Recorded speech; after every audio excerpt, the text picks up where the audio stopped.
E esta tarde está connosco Tiago Costa, farmacêutico neurologista. Muito boa tarde, bem-vindo ao Açores Hoje. É um gosto voltar a recebê-lo neste espaço. O tema que nos apresenta esta semana tem a ver com a resistência aos antibióticos. Antes de entrarmos em pormenores nesta questão da resistência, vou-lhe pedir, Tiago Costa, para nos esclarecer em que é que consiste os antibióticos. Obrigado pelo convite. Um antibiótico é uma substância química natural ou sintética que tem a capacidade de impedir o crescimento bacteriano ou a sua morte sem causar efeitos tóxicos ou no corpo humano, se for usado em humanos ou nos animais. Normalmente tem a sua fonte, tem como fonte natural fungos, bactérias. Esses fungos ou bactérias produzem substâncias químicas que depois têm essa atividade como antibiótico. De referir, com curiosidade, que o primeiro antibiótico a ser descoberto, a penicilina, foi descoberto em 1932 pelo biólogo Alexander Fleming, através de observação de uma inibição de uma cultura de bacterianos Staphylococcus, em que a presença de um fungo específico do gene Penicillium inibiu o crescimento desta cultura. E depois verificaram que era a substância química, a penicilina, que fazia esta inibição. Foi por isso uma importante descoberta científica que em pleno século XXI, quase 100 anos depois, continua a ser muito importante na medicina. Exatamente. É muito importante porque, efetivamente, sabemos que hoje em dia a temática da resistência está muito assente na nossa sociedade e, por isso, pronto. Eu gostaria de referir aqui também, porque muitas vezes as pessoas têm a confusão com... Existe o termo antimicrobiano, que não é a mesma coisa que antibiótico. O antimicrobiano são substâncias que têm atividade sobre micro-organismos e desses podem fazer parte os antibióticos, os antivirais, os antifúngicos. E é importante referir que os antibióticos não têm capacidade dos antivirais. E lá está a questão da gripe, que toda a gente diz que os antibióticos atuam sobre a gripe. Na realidade, são os antivirais que costumam a fazer a ação sobre o vírus de influenza. Cada um tem a sua ação específica. Exatamente. Não confundir antibióticos com antivirais, antifúngicos ou antiparasitários, que também são outra classe, dentro dos antimicrobianos, porque cada um tem o seu aspecto de ação. Por isso, retemos aqui a informação que o Tiago Costa nos partilhou. Resumidamente, então, um antibiótico atua sobre as bactérias. Bactérias, que exatamente. É a componente mais Depois eficaz temos os antimicrobianos que atuam sobre os vírus, como já disse anteriormente, e pelos outros micro-organismos e que têm ação sobre esses e não sobre todos. E dentro da classe dos próprios antibióticos, que tipos é que existem? Bom, recorrendo aqui ao Formulário Nacional de Medicamentos, que é o formulário que estão todos os medicamentos que podemos usar em uso humano, são apresentados 13 grandes grupos terapêuticos. Posso referir a alguns, aqueles mais prescritos. Temos as penicilinas, nesse caso a amoxicilina, que pode ser muito usado, as pessoas podem conhecer da farmácia. Temos as penicilinas, mas são as beta-lactamases, que é a amoxicilina, mais ácido clavulónico, que também é muito prescrito pelos médicos. Temos outros como os macrólidos, como a azitromicina, que também é bastante prescrito pelos médicos. Os carbapenems, as quinolonas, temos a ciprofloxacina, que também é muito prescrito, tem-se muito associado às infecções urinárias e que os médicos prescrevem. É importante referir aqui que cada uma dessas classes tem espectros de ação muito diferentes. Podem ser muito largos ou muito curtos, consoante as bactérias específicas que atuam. Muito aspectos largos. Elas podem atuar em bactérias como as gram-positivas, que são tipos de bactérias depois identificadas por teste, gram-negativas e anaeróbias, enquanto outros só atacam ou destroem ou têm atividade sobre bactérias anaeróbias ou gram-negativas. É importante porque cada antibiótico não mata todas as bactérias, são específicos para cada situação. E não temos que saber especificamente isso é um conhecimento farmacêutico e dos próprios médicos, que no caso destes medicamentos em particular têm que ser prescritos por profissionais de saúde, os antibióticos. Claro, todos os antibióticos são prescritos por médicos.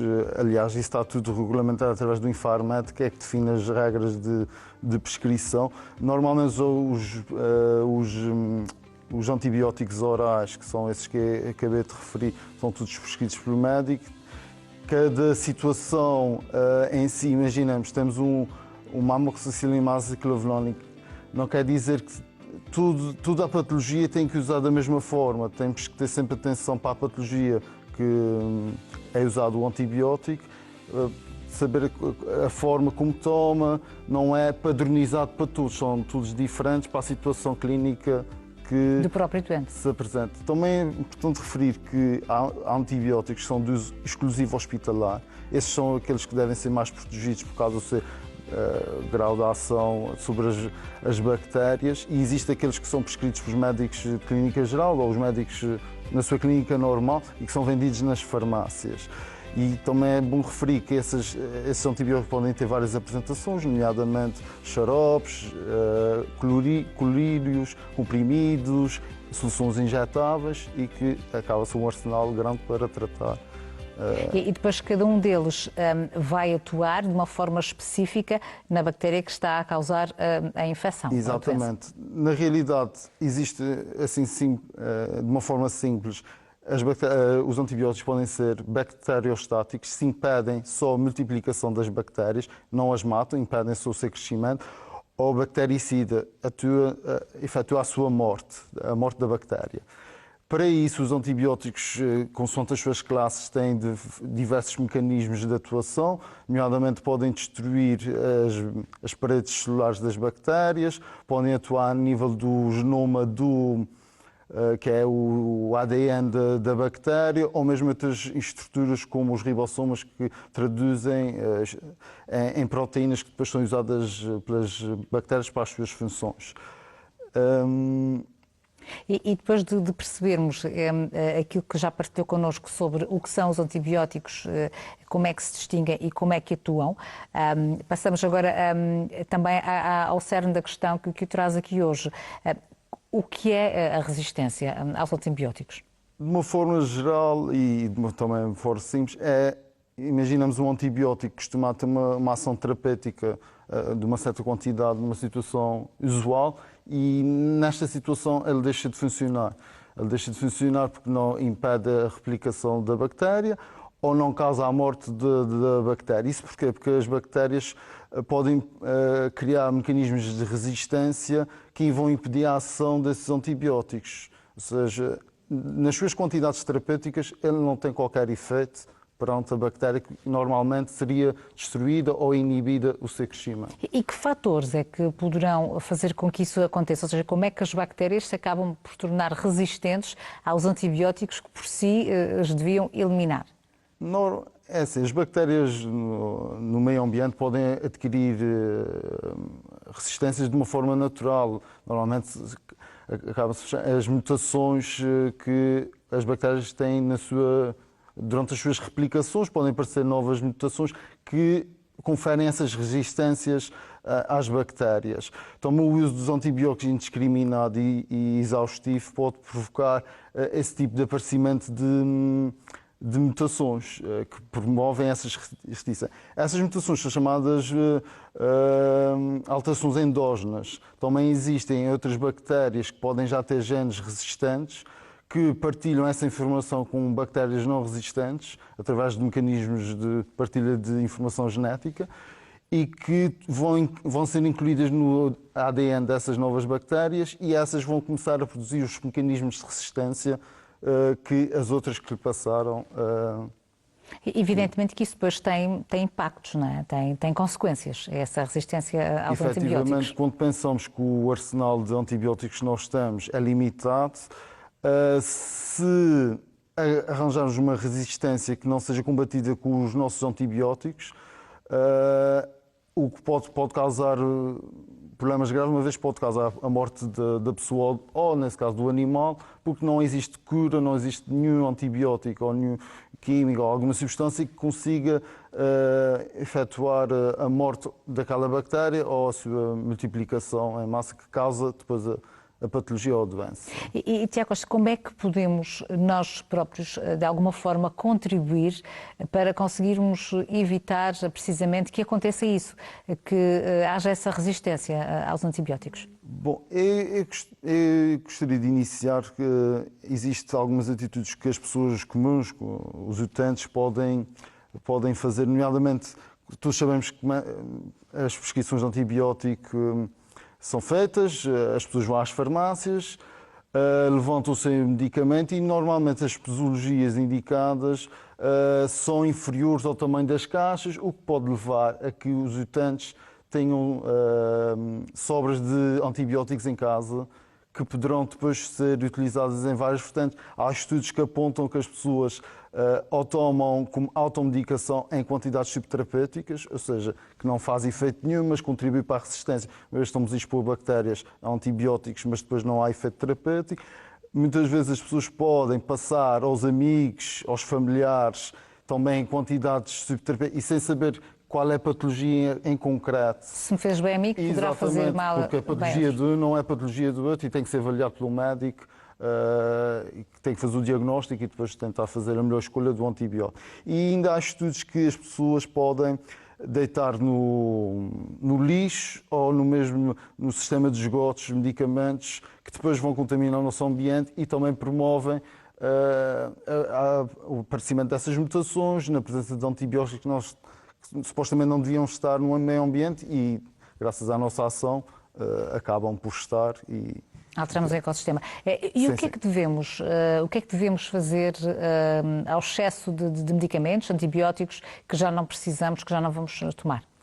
Bom, precisamente para se evitar que vão parar ao sítio errado. Efetivamente, as pessoas, os utentes devem primeiro, todas as suas sobras nunca devem ser utilizadas.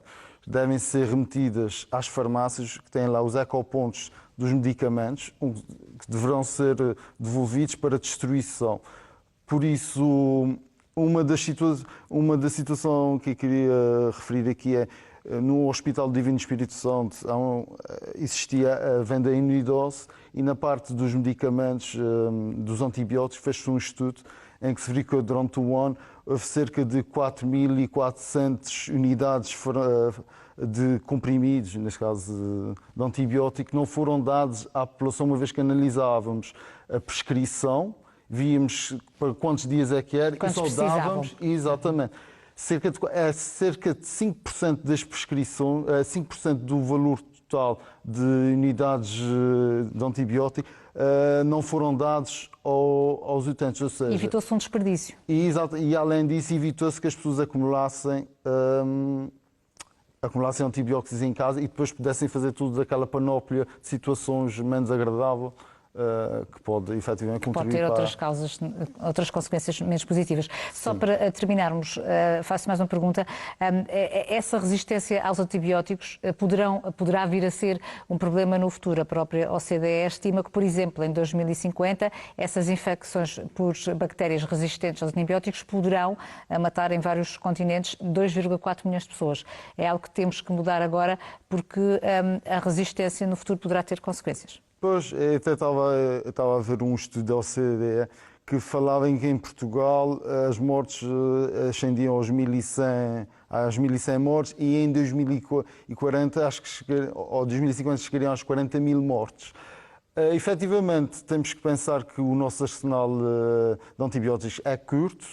Ultimamente não tem havido grandes evoluções na descoberta de novos antibióticos, uma vez que há uns tempos atrás, o nosso portfólio daria resposta a muitas situações. Com o aumento das resistências, a indústria farmacêutica tem tentado descobrir novas moléculas que possam atuar sobre essas bactérias, mas se nada for feito, diria rapidamente, podemos ter um problema grave, porque existem infecções de bactérias multirresistentes nos hospitais, que depois param toda a atividade desses hospitais, assistencial. Problemas de saúde pública que poderão surgir. Exatamente. Muito obrigada.